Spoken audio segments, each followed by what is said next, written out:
Well, first off, Ryan, I just want to say I'm loving that blue and yellow tie colors. I'm wearing yellow earrings, and that's, of course, to represent Delaware's colors for the primary election. Now, we couldn't go inside of the polling place, but here's an example of what a ballot looks like, and I'll show you how easy it is to vote. Make sure you tune in tonight at 11 to hopefully have those final results, and we'll hopefully have an interview with one of those winners. The state of Maryland, they don't allow any pesticides, so we have to change from head to toe.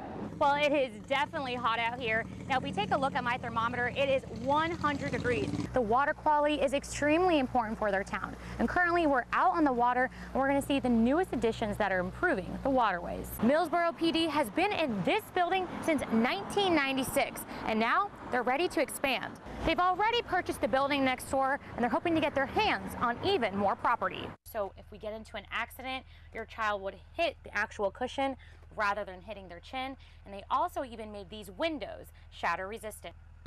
We're currently next to Route 50, and look how much snow there is. It's already up to my boots. Let me jump over here to show you just how deep the snow is. Well, good morning, Delmarva. It is definitely picking up here. As you can see, the gusts coming on through right now. No one is at the beach because of that wind and rain, and I don't blame them. Look at me, I'm completely drenched. I've just been out here for just 10 minutes, and it looked like I went swimming in the ocean. You really want to enjoy the experience, so you have to get your Thrasher's fries, and you have to splurge on the Dolly's popcorn. Well, if you've gotten gas lately, you may feel like the pumps have been eating your money. I know I have.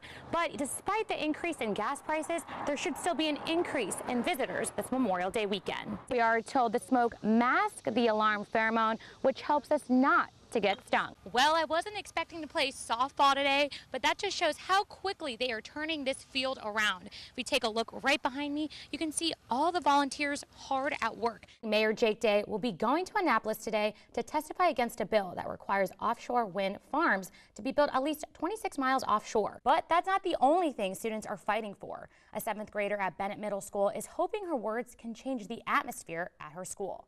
Welcome back. Now in your consumer news. Looks like Uber is turning over another leaf when it comes to passenger safety.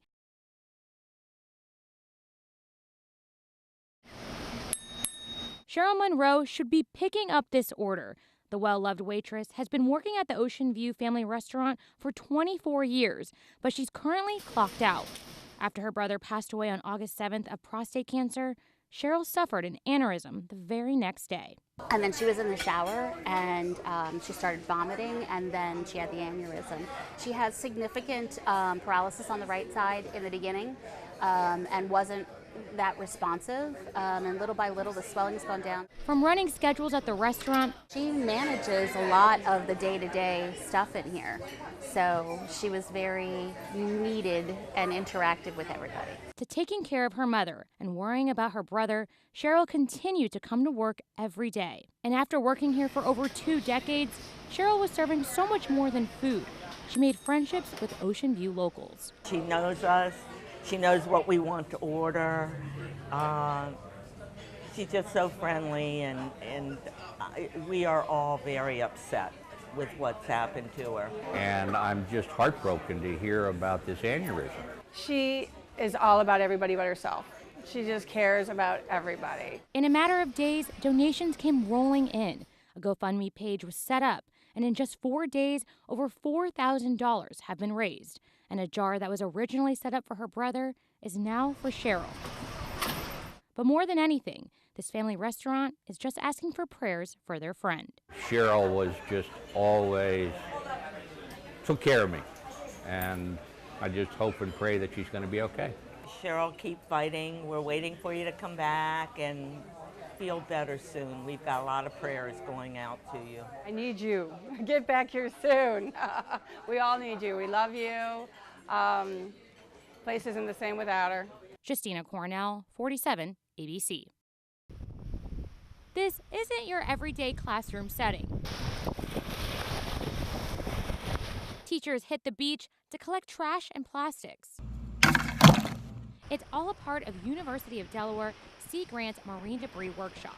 And we usually base those on areas of need demonstrated by the teachers. And so we've been hearing requests for marine debris, pollution kinds of workshops. It's the first one ever hosted. these educators can get a hands-on experience about the topic and pass it on to their students. And then back in the lab, we're going to look at, we took sand samples, we're going to look at if there's microplastics within the sand samples, and then we're also going to do some analysis of the buckets of trash that we got.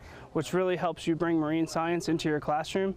And something like this is something that you can always relate to, especially with us being such a coastal community. Anywhere in Delaware, you're only 8 miles from tidal water. This workshop highlights how hard teachers work even during their months off. We're giving them the tools, some resources, content, ideas to take back into the classroom where they come back in September, they're reinvigorated, they took these great workshops in the summer, they have all this energy. That way you can bring that to your students, because nobody really wants to learn out of a book. If you can bring something like this to someone and show them that this is why we're doing this and why it's so important, that's the most important part of education. Through the marine debris class, just like this one, teachers act as the student, a way to become an even better educator. One of the things teachers always have to constantly do is teach themselves. And if you're not a good learner, then you're probably not going to be that good of a teacher. So teachers constantly have to just be ahead of the game and learn new things and do hands-on science. Justina, Coronel, 47 ABC.